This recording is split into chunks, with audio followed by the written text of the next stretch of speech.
araw, daan-daang libong mga commuter ang sumasakay sa MRT at LRT. Pero ayon sa ilang mga eksperto, lipas na at hindi na namimintina ang mga pasilidad ng mga ito.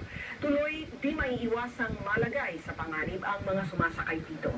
Sinamahan kami ng ilang railway engineers sa mga train station at tinukoy ang mga problema at mga posibleng solusyon upang maisaayos ang mga ito. Mahabang pila, siksikan, tumitirik na tren. Ilan lang ito sa mga problemang kaakibat ng mga pasahero sa tuwing sumasakay sila sa pampublikong tren tulad ng LRT at MRT. Ang ganitong senaryo ang pasakit para sa 66 anyos na commuter at madalas sumakay ng tren na si Elvira Medina. Siya rin ang Pangulo ng National Council for Commuters Protection. Ayon sa kanya, nakamamatay ang kanyang karanasan nang tumirik ang sinasakyan ng tren noong nakaraang taon. Ayun pang sa'yo, pagka nasitigil ng tren. If you have people like me who have a heart condition and asthmatic, that is life-threatening already. That will be a life-threatening situation. Dagdag pa niya, kulang daw sa aksyon ang pamunuan noon ng sinakyan niyang tren. We have to wait 15 minutes. Ayan ang problema. May mga tren na pwede mong buksan, merong hindi. I'm asthmatic. So, hindi pa alam kung anong gagawin ko. Buti na lang may tubig ako noon and I have to drink a lot of water. Ang bangungot na naranasan ni Elvira, may iwasan sana kung matutugunan ang mga kakulangan sa MRT at LRT. Ayon sa Pangulo ng Transportation Science Society of the Philippines, hindi na akma sa panahon ang ginagamit na signaling device ng MRT3 at LRT1 kaya nangyari ang aberya. Hanggat hindi nila ma-solve yung maintenance ng rail system. Kahit yung sabi yung control system. When you say control system, yun yung traffic light. Kasi kung with respect dun sa yung una tuloy, yung problema dun yun. Yung kasi kung naman sa maintenance.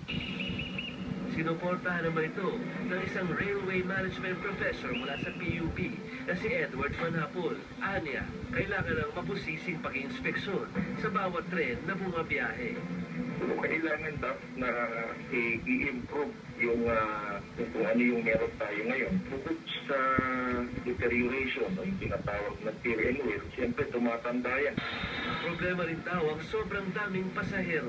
Obvious naman na crowded na tayo. Hindi naman sa nalagpasan ng number of passengers yung disenyo. Kasi natural na phenomenon. Kasi tumadami tayo, tumadami ang tao. Sa kasalukuyan, ang capacity lang ng MRT at LRT sa isang araw ay nasa 300,000 hanggang 350,000 passengers. Pero maabot ito ng mahigit kalahating milyon. Kinukuna ng aming grupo ang panig ng MRT tungkol sa issue pero hindi po sila nagpaunlak ng panayam. Samantala, binabigyan naman kami ng pamunuan ng LRT Line 1 na sagutin ang issue. Aminado at tagapagsalita ng LRTA na pinaglipasan na ng panahon ang ilang kagamitan sa LRT 1. Solo sense na tinatawag natin na yung issue na yan, masasabi natin na may mga obsolete na system or parts, especially yung Line 1. Kasi lagi nating isipin na yung Line 1, 30 years ago pa ito pinatayo. No? Pinatayo natin ito 1980s. So anong taon na ngayon? Yung ibang system na ginagamit natin obsolete na, kaya kailangan rin talagang palitan. Para matugunan ng reklamo ng overloading, nagpatupad sila ng passenger limit per platform. Dito, kinokontrol ng mga gwardiya ang dami ng mga pasahero pumapasok sa bawat tren. Dagdag pa ni Cabrera, sinisimulan na rin nila ang rehabilitation sa mga tren ng LRT1. So ongoing yung process natin para sa upgrading o rehabilitasyon ng ating mga tren. Tinugo rin namin ang depo nila sa Pasay kung saan nakagarahe ang mga tren na isinasailalim sa maintenance. Dito ang tawag namin dito light maintenance.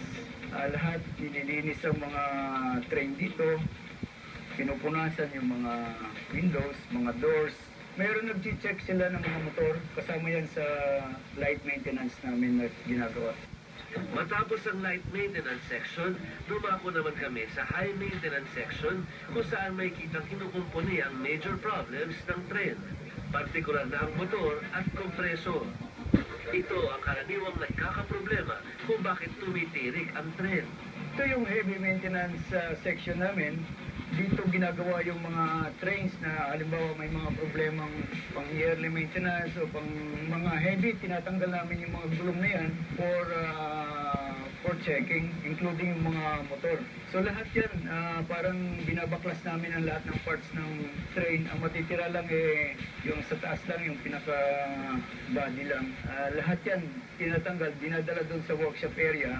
Doon namin tinitingnan at mini-measure namin kung kailangan magpalit ng mga gulong. Ipinakita rin nila sa amin ang control room kung saan makikita ang kabuuang operasyon ng bawat istasyon. Itong office na to ay nagsisilbing heart and soul ng ating system. Kami po ang office na nagko-coordinate ng train activities. Kami rin po yung nagta-traffic ng ating system. Saka kami rin po ang team na nag-oversee ng operations. Dito rin masisilayan ang signaling devices na mulang gamitin noong 2006. Ang ating signaling system ay gumagamit ng moving block system. So, moving block, ibig sabihin, pag itong area na to may laman, itong sasakyan na to, hindi pwedeng umabante sa blocking to. So, kailangan umandam din yung nandito. Pag bakante na to, saka pala pwede ka mag-occupy ng next block. Bago ito, mano-mano ang ginagawang paraan ng LRTA para masundan ang daloy ng tren. Manual po ang ating pag-trace ng train at pagkocontrol. Kung ngayon, nag-trace natin via sensor, tapos punta sa computer, dati po, ginagamit po namin itong magnetic board. Okay, magnetic board yan, you would see na may magnets tayo, which will represent the train, and then kunyari, si train ay nasa UN Avenue, papuntang direction ng Baclaran, i-abante na lang namin ito. Of course, medyo crude, pero nag-work siya. Hindi nawawala ng pag-asa si Aling Elvira na pasasaan pa't magiging maayos din ang sistema ng tren sa ating bansa. Gawin natin trains will be the centerpiece of our public transport system. Dahil yan ang talagang nagiging sikreto ng ibang bansa sa pag-unlad. Tingnan natin ang Amerika. They're celebrating their 100th year today of their train system with a beautiful Grand Central. Kung ang Grand Central ka, wala naman tren.